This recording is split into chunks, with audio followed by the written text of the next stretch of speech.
Hello, my friends, and welcome to another week of art. Let me go ahead and share my screen so we can get started. All right, this is week 7, the week of October 5th, and our I can statements. I can create a drawing inspired by the art of Keith Haring. And Keith Haring is a famous artist. And you might not recognize his name, but when you see his artwork, you might recognize it right away. The next I can statement is I can create an original work of art using color, lines, shapes, symbols, and movement. Okay, what are we going to do today? We're going to review the rules and expectations, read the story, Keith Haring, The Boy Who Kept Drawing by K.A. Haring, look at how lines, shapes, color, and symbols can be used to create movement and art, and then there will be a demonstration, and then you're off to create some art. Okay, real quickly, our art rules. Attitude is a choice, so be positive, respect everyone, and try your best. And don't forget to view the video and complete the assignment. And that means submit your artwork to Mrs. Turner, me, via ClassDojo, Google Classroom, or email it to me at eturner@ecps.us. Now, if you're submitting it through Google Classroom, don't just click Turn In and not send me the artwork. And if you've sent it through ClassDojo or you've emailed it to me, just send me a quick message so I can mark it off in my grade book.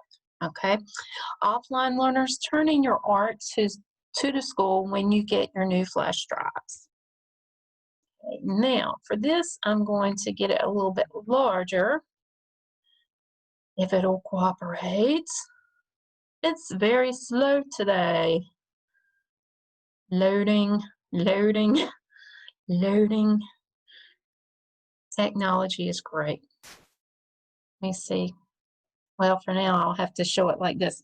Okay, line, quick review. Line is a path that starts with a point and it continues, and it's one of the elements of art.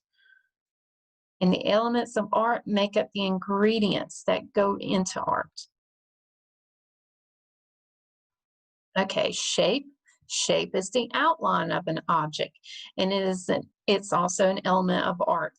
And elements of art, again, make up art. Okay, they're the ingredients. Okay, we talked about geometric shapes, basic shapes like the circle, the triangle, rectangle, oval, square, and diamond, or also known as rhombus. Okay, and organic shapes like a leaf or a flower or a starfish. Okay, what is movement?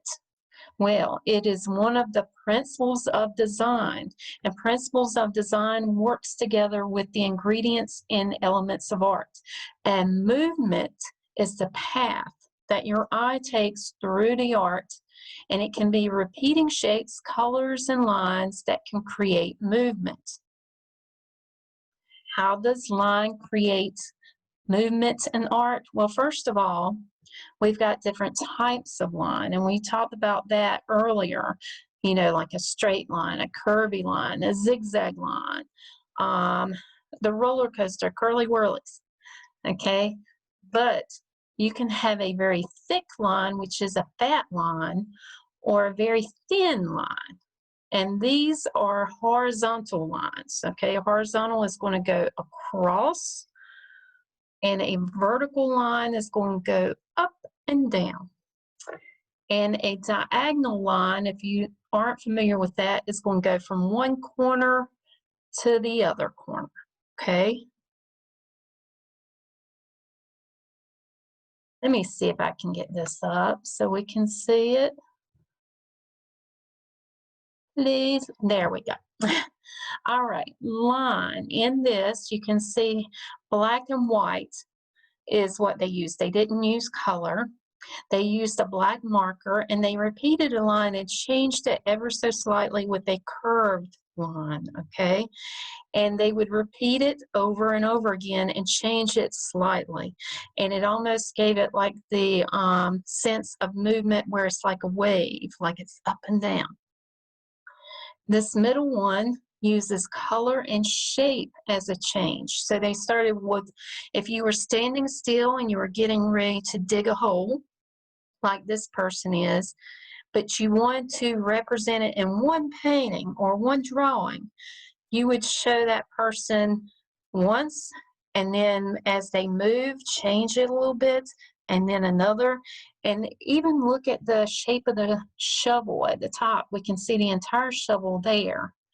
And as you go towards the ground, it gets thinner because he's turning the shovel. Okay, this last drawing or painting comes from, they took a photograph or a series of photographs and they put it together so they could see how movement occurs with the arms and the legs as somebody's walking. Okay, so you can see how they used line, you can see how they changed the shape slightly, and the color. Okay, so they used all three. Okay, let me see if I can get this going so we can see our story. Hopefully it'll cooperate. Okay, here we go. Written by K.A. Haring, illustrated by Robert Newbecker. There was a boy named Keith. When he was little, his father taught him how to draw dogs and fish and funny things. His dad would draw a line, then Keith would draw one. Soon, the whole page would be full. From that time on, Keith never stopped drawing. In elementary school, while taking tests, Keith doodled on the edge of his paper. When he handed in his work, his teachers would say, "Why did you doodle on this important paper?" Keith didn't answer. He went back to his desk and just kept drawing. Sometimes Keith invited his friends to draw in his backyard clubhouse. Keith made symbols and said each one represented a letter of the alphabet. His friends asked, "Why do you use symbols to write?" Keith drew more symbols. It was his way of answering their question. He encouraged his friends to join him. As a teenager, Keith liked to draw in his bedroom with music playing loud. He would draw on every piece of paper he could find. His mother had to yell over the music, "Why can't you turn that music down and go outside and ride your bike?" But Keith had sold his bike to buy art supplies, so he answered, "Look at all the cool drawings I did." And he just kept drawing. When Keith was in high school, he won first prize for his art. A successful couple from town offered to buy his drawing. Keith said, "No, thank you. If you enjoy my art, you may hang it on your wall. No charge." Keith's sisters were shocked. "Why didn't you take the money?" they asked. Keith shrugged. He just wanted to keep drawing. Keith graduated from high school and went to the big city of Pittsburgh to a school that would teach him about art. There were boys on the street trying something new, breakdancing. He liked the crazy shapes of their bodies as they turned and flipped on the ground. While the music played loud, Keith started drawing wiggly lines. His teachers asked him, "Why are you drawing pictures that look like scrambled bodies? This is not what we told you to draw." Keith knew how to draw. He just wanted to draw in different ways. And he kept drawing. Keith moved to the huge city of New York when he was 20, so he could draw with other artists. He started to draw all over the city, on walls, on sidewalks, and on paper that hung on lampposts. His drawings were washed away by the rain or torn down by the street cleaners. Other artists asked Keith, "Why do you draw in places where your pictures will be erased?" Keith didn't hear them. He was searching for another wall so he could keep drawing. Keith got a job delivering packages and sometimes rode the subway. One day, he saw a panel of black paper on the wall in a station. He rushed outside to buy chalk and came back and began to draw. The white chalk made bright, smooth lines on the black paper. Day after day, Keith filled the empty panels in the subway stations with art. Soon, people who rode the subway were looking for the white chalk drawings. No one knew the name of the artist, but his drawings were easy to recognize. People asked him, "Why are you drawing here? What do your pictures mean?" Keith said, "What do you see? You decide what they mean." Where Keith lived, there was trash on the street, and people didn't always say hello to each other. One day, he and his friends cleaned up 20 bags of garbage in front of a long wall. Then Keith painted square faces with smiles and body shapes dancing upside down. The neighbors liked the drawings and stopped to say thank you. A policeman came by and lectured Keith. "Why did you do this? I have to give you a ticket because you didn't get permission." Keith paid the fine and just kept drawing. Soon, people wanted to see more of Keith's drawings, and he was asked to display his work in an art gallery. Art was hung from floor to ceiling, and in between, he painted on the walls.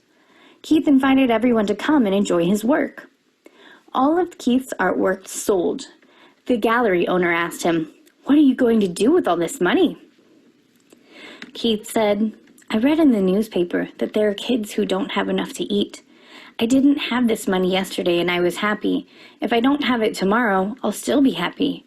All children need to eat. I'll send the money to them." The gallery owner gasped. "Why?" Keith smiled and started to draw again. Now people were inviting Keith to draw in famous museums and exhibit in galleries all over the world. He was proud that he had become a successful artist, but wherever he went, Keith insisted he paint a mural so everyone could enjoy his work, not just the people who had money to buy it. During a visit to Paris, France, Keith painted on the outside of a children's hospital, 6 stories high. Newspaper reporters came to take pictures and asked, "Why did you paint at the hospital? Do you think it will make sick children feel better?" Keith didn't have time to answer. He had to finish the painting. When the Statue of Liberty was 100 years old, Keith drew an outline of the famous statue on a huge piece of vinyl fabric. Then he asked 900 kids to help him finish the drawing. Keith told them, "Draw anything, whatever you want. No one can say it's bad or good. It's yours." When the giant painting was displayed, people were amazed to see what Keith and the kids had made. But the art critics couldn't understand why a famous artist was drawing with kids. But you know Keith, he just kept drawing. Keith painted all over the world. He would draw on anything, anytime, anywhere. Wherever he went and whatever he did, he would not stop. He just kept drawing. Now everyone wanted to know, and together they shouted, "Why? Why do you draw all the time? Why do you give your artwork away? Why do you draw on buildings, on people, on clothing, on furniture, on subway walls, on cars, on skateboards, on walls that belong to no one, and on things that can be thrown away? Why do you draw on everything?" Keith stopped drawing, just for a moment, and answered, "I draw all the time because there are many spaces to fill. I give my drawings away to help make the world a better place. I draw everywhere because everyone needs art." Then Keith turned back to the street, took a piece of chalk from his pocket, and just kept drawing. Art is for everyone.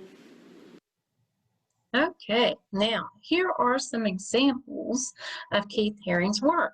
Now these first few are in black and white mostly, but I wanted to show you the actual drawings to show you that there's something very similar in some ways because you have no faces on the people who are moving. Well, occasionally he'll put a face, but most of the time he doesn't. You see that there are lines around like where the legs are or the arms that demonstrate movement. Either they are dancing or they're trying to keep their balance. Like in the middle here, they are holding the symbol of what? a music note, okay? So that's a symbol for music. So they're holding up music and they're trying to balance it. And these little rays that are coming out means that it's loud and it's big. And then you've got these figures that are stacked on one another. You can see the lines around them, and they're all trying not to fall. So that demonstrates movement. These next ones are in color, but they're very bright colors, okay? So if you use color, you're going to use bright colors, okay? And we see symbols in these also, like the heart in the first one. They're holding up heart, represents love. This middle one could also mean love too, like a mother or a father holding or cradling a child. And you can see all these lines, these rays around them, like they're rocking it or moving with it. And then you've got two friends here who are hugging one another, and there's movement there also. And these last two I wanted to show you because I'm going to show you how you can draw like the dog here. And the lines that were used in that were the barking of the dog, because we can't hear the dog bark, but we know because those lines are there that they are a symbol of barking, right? By repeating the lines. And then you've got movement, like these guys are all dancing, and they're not all in the same position. One leg is up, one leg is down, both legs are up like they're jumping, and you can see the lines that they used around each figure is a little bit different, okay? Now, you are going to draw a figure that shows movement using line, shape, color, and symbols. Your art does not have to look like mine, and you may use crayon, marker, paint, or whatever you have at home. And we're going to look at this really quickly. Okay, that is a drawing that I did that basically is like one figure, and then I flipped it and did another figure. And these all start as stick figures. So I'm going to show you how to change them up and make them a little bit thicker. There's another one holding up the symbol of the earth. There's one I haven't finished tracing. They're holding up the heart. Okay, now we're going to start with the figure first. Okay, first shape you're going to start with is going to be an oval or an egg shape for the head. And I always start in pencil first because I'll be tracing around this with marker or with a crayon. There's the neck, shoulders, and my figure is going to be holding something up. So the arms would go up. I could have one up or down, and that's going to be the hands. It doesn't look like too much right now. There's the body coming down. And because I'm going to have it kind of straddling, the legs go out, bent knee, and feet. Okay. Now, remember when we talked about last year bubble letters, and some of you wanted to learn how to do bubble letters? This is the same concept. Right now, we've got a stick figure with an oval head, but I'm going to show you how you can go around those lines. Just follow from the neck and follow the contour or around where your lines are. And it's going to end up on the other side of the neck.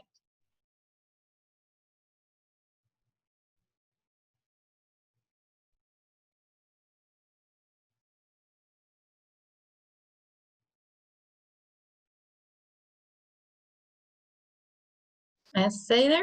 Now it's thicker. I could erase those center lines, but I'm mainly right now just going to trace around the outline shape.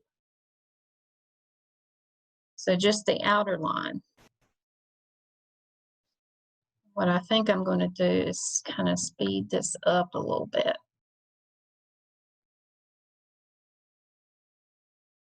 Okay. Now, you can go over these a little bit more, but there you go.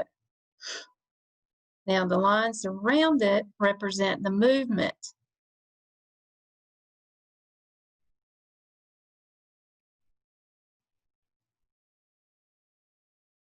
Okay, now what I'm going to use now is I'm going to have them like standing, and this is the ground.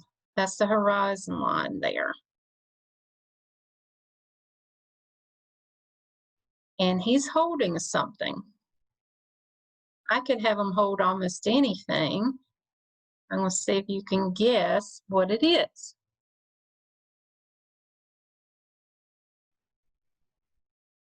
And this could be a symbol too. You could do like a big question mark on top, or a light bulb for an idea, or a heart.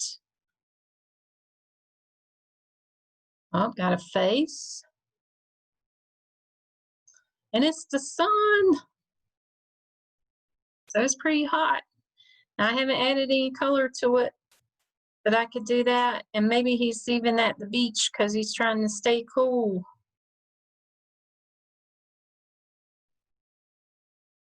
And then you can go in and add your color, okay? Speed this up. Okay, now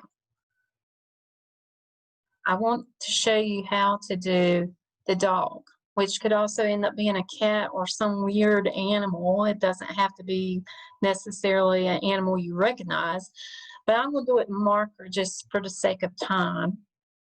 Start with the head first, just like we did the oval. You know, it's got 2 ears, and this dog's got a long nose, and his mouth is open because he's barking. So I'm just going to draw the head first. Now I'm going to do like a stick figure. I'm going to do the body and the tail and 4 legs. And he looks kind of silly right now, but again, we're going to be tracing around that, and you'll be able to see how it gets thicker.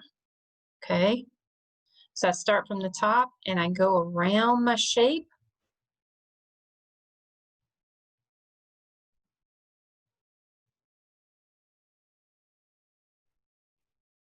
And there we go there. And there's the lines for barking. Maybe his tail's wagging. Maybe he's been running or jumping. I could draw a shape on here that represents, this is like the moon, the land,